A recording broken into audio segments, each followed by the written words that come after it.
Well, the Eisners are kind of dubbed the Oscars of the comics industry. They're given in 32 different categories with 5 or 6 nominees in every category. We really appreciate you being here tonight to help celebrate the best work being done in the graphic storytelling medium. Will Eisner was a champion of this art form, and he would have been so delighted to see the variety of work that's being done in comics today. He always felt that it's such a rich medium that no matter how much we do, we're just scratching the surface of all of the possibilities that can be done with comics and storytelling. And I think on the screen tonight, when you see all the nominees, you're going to be surprised at the topics that are done and the kinds of storytelling devices people use. And it's just thrilling to be able to do that. This is why we have Eisner. This is like one of the few crowds in the world that really can appreciate this. This is how amazing Lewin Pham is. She penciled and inked and colored and lettered 340 pages in 8 months. Yeah, she's superhuman.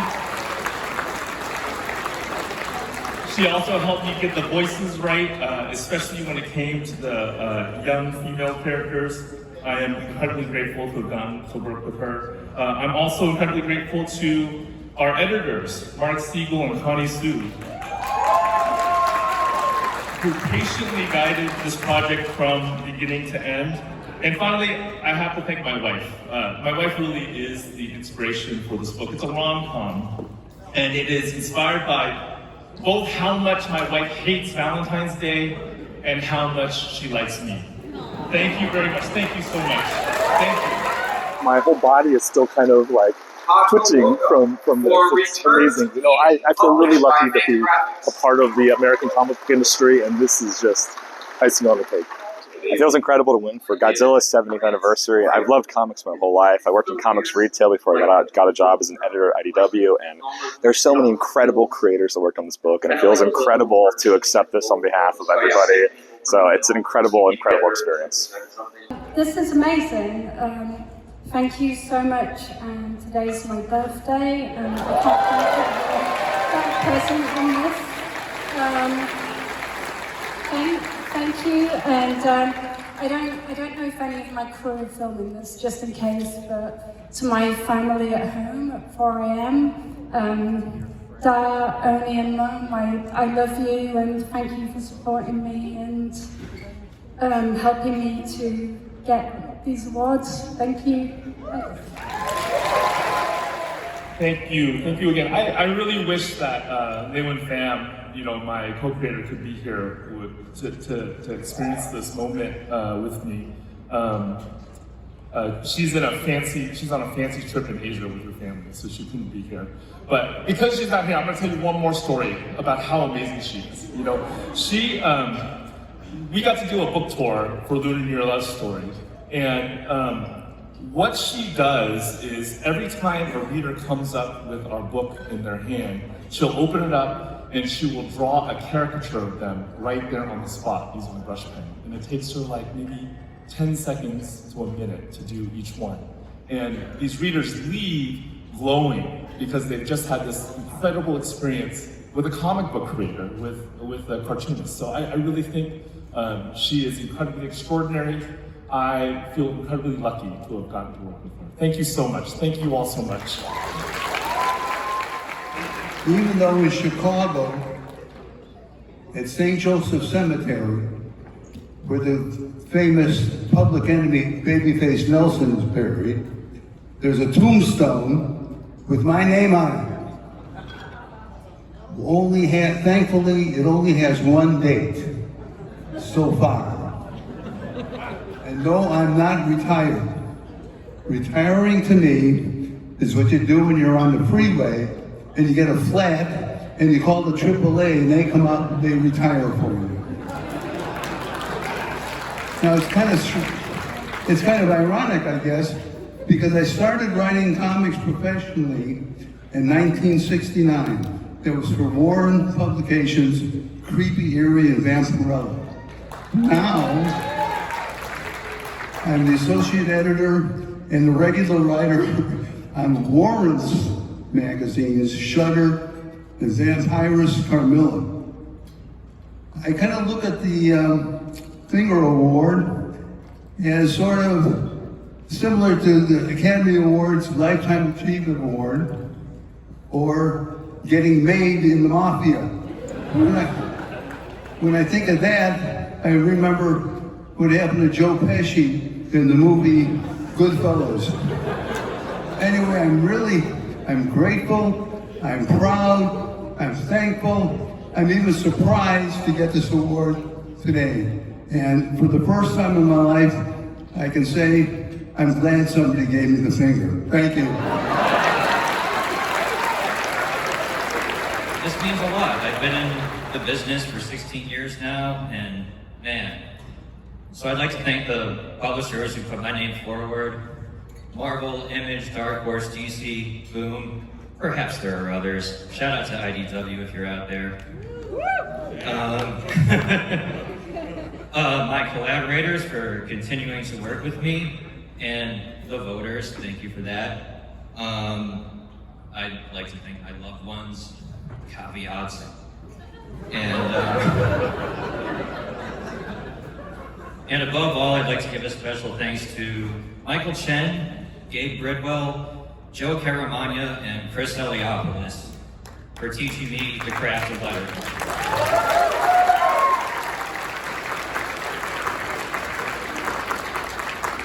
It was thanks to them and their guidance that I learned that lettering isn't just copying and pasting, it's the act of telling of a story, and that every move should be considered very carefully, and to never ever use Comic Sans. Thank you.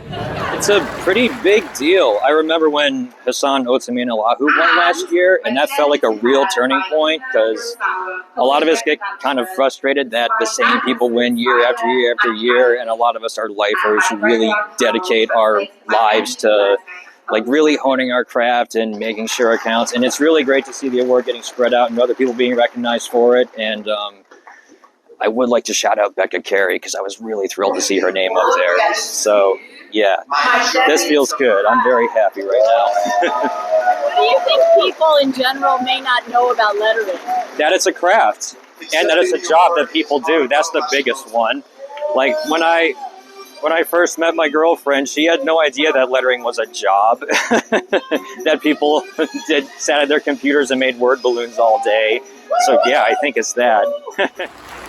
In this book, she illustrates topics from a deeply personal lens, from talking about gender dysphoria and gender-affirming surgery, to going as granular as talking about what it takes to change one's gender on Japanese legal documents. As the editor of the digital edition, I'll say it was not only illuminating, but also a pleasure, with laughs and sweet moments, to bring a manga like this to English readers. The ups and downs the author depicts in this journey of finding herself is quite a treasure. For folks in the crowd tonight, I hope you feel brave and supported in taking steps towards becoming a realer you. This little 150-page ebook is waiting for you, whoever you are. Thank you.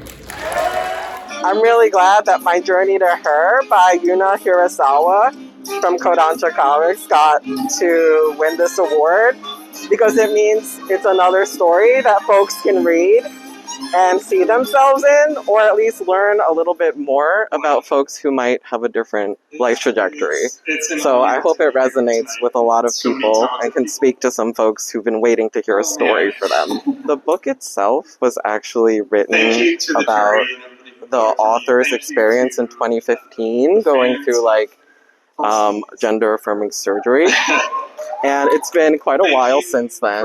So we had a team of folks who were,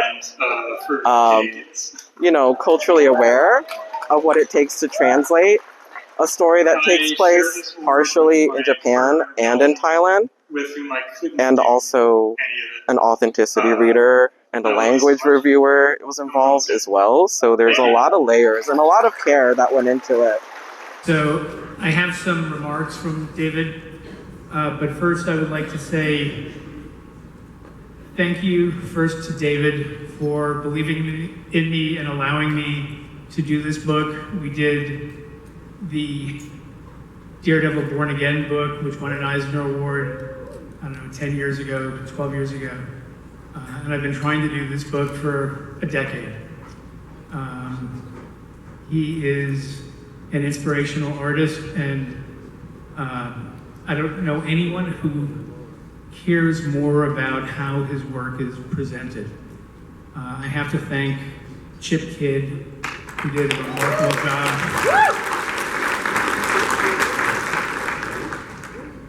Nate Wittick at IDW, who none of you have heard of, but he is really sort of the unsung hero of this book. He did a remarkable job fine-tuning all of David's requests. It's funny, when I did Daredevil, I worked on that book with a designer, and then I sent it to David, and he said, it's fine, it's perfect. With this book, David wanted something different, and we discussed it. I told him I would do whatever he wanted, and Chip and Nate made that happen. So thank you, guys.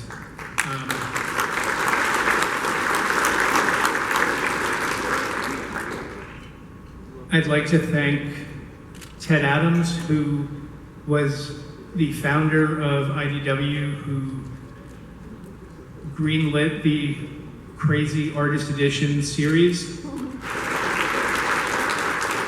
Yeah, it's pretty amazing as someone who was completely new to comics 9 years ago to be able to win an Eisner Award. Considering I started writing comics after reading Will Eisner's book, it's astounding. I genuinely am at a loss for words. Yeah. Thank you very much. You can imagine how much difficult it is to get this award in a country like my country, Spain. Within the dystopian reality we are living, and I'm talking about my country, not your country.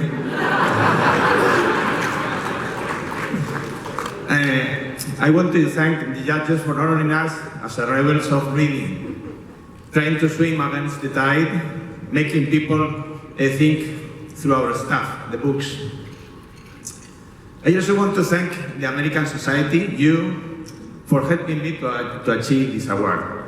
My trip to San Diego, here since 2013, and your way of thinking and working has enriched my bookstore to the point of transforming it to what is today. Special thanks to Comics Pro and its amazing retailers. Friends in this side of the world like Joe Phil, Jen Haynes, and especially Joe Ferrara, who has been almost like a father, like a second father for me. I also want to thank Pepe Caldelas, he's sitting there.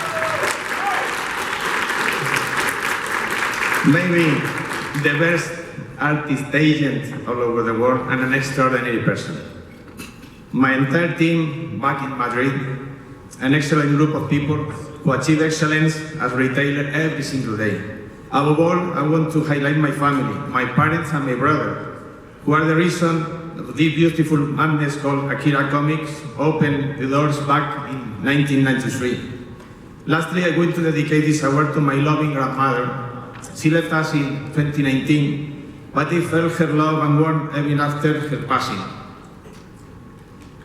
I end with a quote for Tolkien that sums what we at Akira Comics believe about our retailing all these years. It's a quote from Gandalf when he's asked whether Gollum deserves to die, and the wizard says, all we have to decide is what to do with the time that is given us. And we at Akira Comics choose to be comic book retailers. Thank you very much. The beat is 20 years old. A lot of people think it's me, but it's a lot of people. When I first came to Comic-Con 40 years ago, I had no idea that I was joining this incredible community of people. And it is an honor and a privilege to cover this industry and community. And it has given so much to me, and I hope I can give just a tiny little bit back. I wanted to say that at the Beat, diversity is at the core of what we do.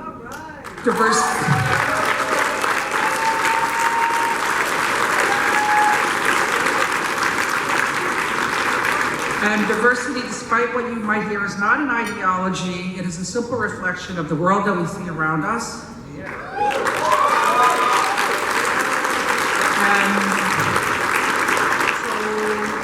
And so you see people, we see people of all races, all genders, every creed, every kind of person, making great comics and being part of this wonderful community. And that is what I love the most and what I hope that I help to bring to the world through what we do at the Beat. So I want to thank my mom, because she's an artist. You always hear me talking about her. She's an incredible artist, and she taught me everything. And also, I want to say, Eisner's great, but Jack Kirby forever!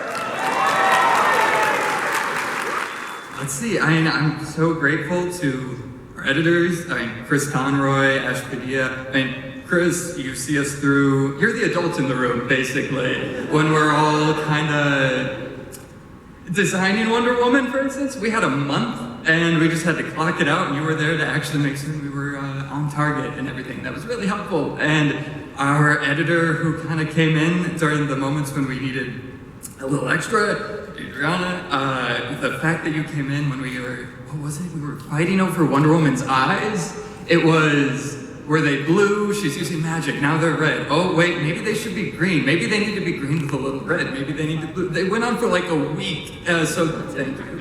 And yeah, Scott, thank you so much for, Scott Snyder completely match-made Kelly and I on this. Kelly and I hadn't met before, and both of us, could speak for Kelly as best I can here and for myself, we didn't see ourselves as the right people for this book. We didn't know if we were the right people, and you never stopped believing that we were. And we would come, you always assured us we were the right people, and I don't know. I still don't know if I am, but this makes me feel a little bit more stable in it, that's for sure. So I'm really grateful for that.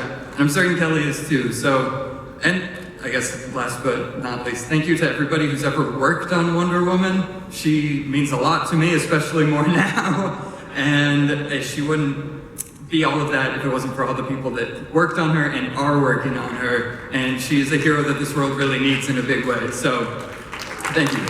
I have to say, I've been dreaming about being in the comic book industry, in the comic book community since I was in 5th grade when I bought a copy of DC Comics Presents number 57, starring Superman and the Atomic Knights off of the spinner rack of my local Crown Books.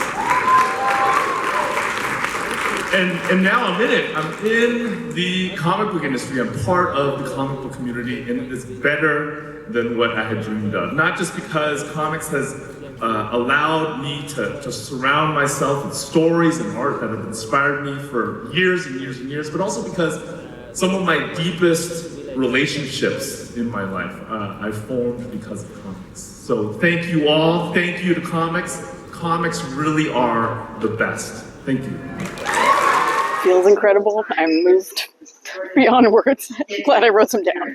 Yeah, it's a real honor, and I'm so grateful to everybody who served on the jury. I know it's a crazy process, and to everyone from the comics community who voted. Thank you so, so much. So my book is called Tell Me a Story Where the Bad Girl Wins, The Life and Art of Barbara Sherman, published by Fantagraphics, and it just won for the Best Book About Comics category. Barbara was a early New Yorker cartoonist and a magazine cartoonist during the heyday of American magazines, and she has gone largely unnoticed and forgotten in the history books about comics. So this book was all about kind of reclaiming her story and bringing her back to life. I need to pause here to let you all know that this is actually my last year as administrator of the Eisner Awards. I have served this role for 35 years, and it's just time for me to pass the baton to a new person. Well, I won't say it's retiring because I'm going to be continuing doing other stuff with Comic-Con. I'm a resource for them, my knowledge for being one of the 5 people who've been to every single San Diego Comic-Con. So, but I just want to have a more relaxed lifestyle at this point. So I'm delighted that I was able to bring all of the attention to comics and graphic storytelling over this time period, and whatever other things I do will still be supporting that goal. So.